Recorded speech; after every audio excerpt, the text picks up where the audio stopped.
Good afternoon everyone and welcome on SJ महाविद्यालय lectures. Myself Roshni Katiyar from History Department. आज हम इतिहास में BA फर्स्ट सेमेस्टर के अंतर्गत सिंधु घाटी सभ्यता के बारे में चर्चा करेंगे। जैसा कि कहा जाता है कि विश्व की सबसे पुरानी सभ्यताओं में से एक तथा भारत की सबसे पुरानी सभ्यता जो है सिंधु घाटी सभ्यता आज से लगभग 4000 से 4500 साल पहले फल फूल रही थी। तो इस सभ्यता की खोज ने जो एक कल्चरल हेजेमनी थी यूरोपियंस की जो वेस्ट के लोग हैं वो मोनोपोली करते थे कि जो कल्चरलाइज्ड है वो यूरोप ही है, बाकी के लोग जो हैं वो अनमैनर्ड हैं, ईस्ट के लोग जो हैं वो अनमैनर्ड हैं, उनको कोई सभ्यता नहीं है। तो सिविलाइजेशन पे उनकी मोनोपोली रहती थी।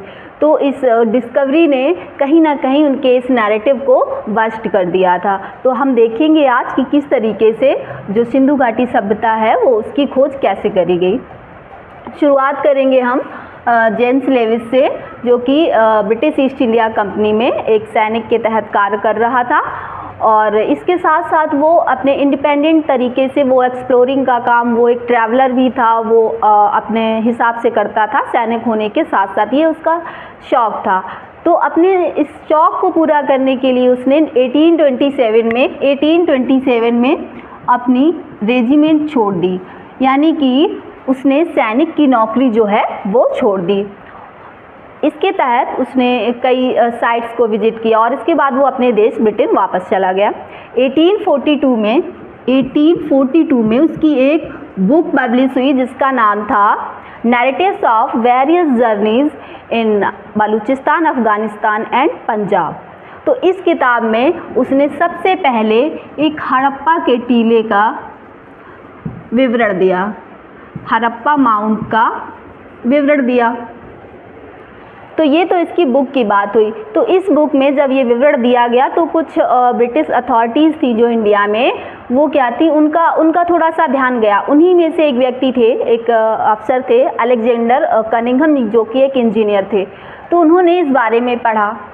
अच्छा, इसके साथ साथ 1856 में east India company central railway line बना रही थी।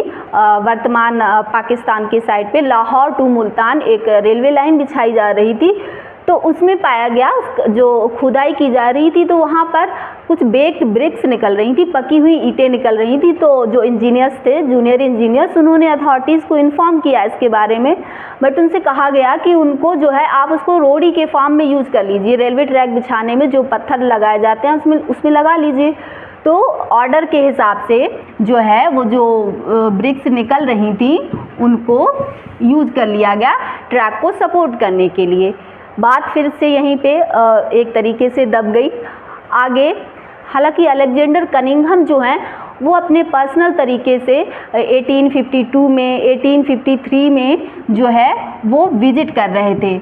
52 में 53 में उन्होंने कई बार साइट्स को विजिट किया, 62 में 63 में, और ऐसे करते हुए उन्होंने 1875 में एक अपनी डिटेल्ड रिपोर्ट प्रस्तुत करी।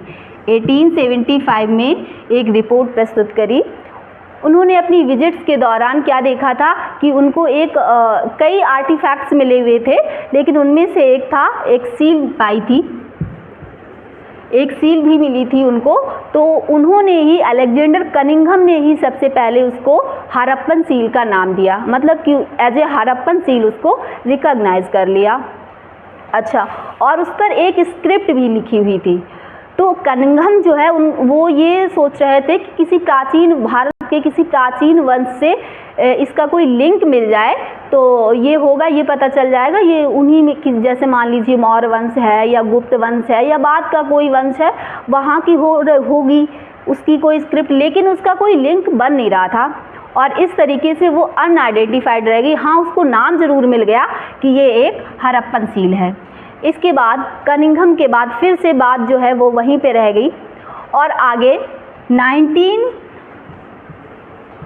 1902 में जॉन मार्शल जो है वो ASI archaeological survey of India, जिसकी स्थापना अलेक्जेंडर कनिंघम ने ही 1861 में करी थी और उसके डायरेक्टर जनरल भी बने थे।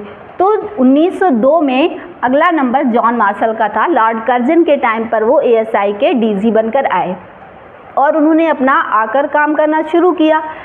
हुआ ये कि जब वो काम कर रहे थे तो उन्होंने फंड्स की कमी आ रही थी, उनके सामने मैन पावर नहीं था, उनके पास कोई जो लोग थे वो फील्ड वर्क के लिए तैयार नहीं थे। तो ऐसे समय बीतता जा रहा था। समय बीतते बीतते 1914 आ गया। 1914 में जो है वो वर्ल्ड वार शुरू हो गया। 1914 में जो है वो वर्ल्ड वार फर्स्ट स्टार्ट हो गया। तो फिर काम जो है वो और डिले हो रहा था। वर्ल्ड वार चलता रहा 1918 तक। जब 1918 में वर्ल्ड वार ख़त्म हुआ तो फिर जॉन मार्शल ने दो यंग इंडियन आर्कियोलॉजिस्ट थे, दयाराम साहनी एंड सेकेंड थे राखाल दास बनर्जी, इन दोनों को ट्रेन किया और उनको इनकरेज किया फील्ड वर्क के लिए। इस तरीके से हुआ ये कि 1921 में जॉन मार्शल के सुपरविज़न में दयाराम साहनी ने हड़प्पा नामक जगह, जो कि वर्तमान पाकिस्तान के पंजाब प्रांत में है, उस जगह पर एक एक्सटेंसिव उत्खनन करवाया। उत्खनन का मतलब होता है ज़मीन से खुदाई करके किसी चीज़ को निकालना। अब ये उत्खनन निर्माण के काम के लिए भी हो सकता है और पुरातात्विक सर्वेक्षण के लिए भी हो सकता है। तो ये वाला जो था वो आर्कियोलॉजिकल पर्पज़ से था। तो 1921 में सबसे पहले दयाराम साहनी के द्वारा हड़प्पा नामक जगह का उत्खनन करवाया गया और पूरा का पूरा एक नगर आ गया, नगर निकल के आया, जो कि जिसकी जो संरचना थी वो एक सिविलाइजेशन के पैमाने को जो है वो पूरा कर रही थी। पूरा वेल प्लान्ड शहर बसा हुआ था। और साथ साथ 1922 में अगले ही साल राखाल दास बनर्जी ने वर्तमान पाकिस्तान के सिंध प्रांत में ही मोहनजोदाड़ो नामक एक नए शहर की खोज करी। वो भी अपने आप में एक यूनिक शहर था जो कि सुनियोजित तरीके से बसाया हुआ गया था। तो इस तरीके से लगातार जो दो शहर, जैसे ही दो शहरों का उत्खनन हुआ और फिर 1924 में जॉन मार्शल जो थे, इन्होंने अपनी ऑफिशियल रिपोर्ट पब्लिश करी, जिसके तहत बताया गया कि भारत के पश्चिमोत्तर क्षेत्र में यानी कि वेस्टर्न पार्ट में एक विशाल सभ्यता मौजूद है।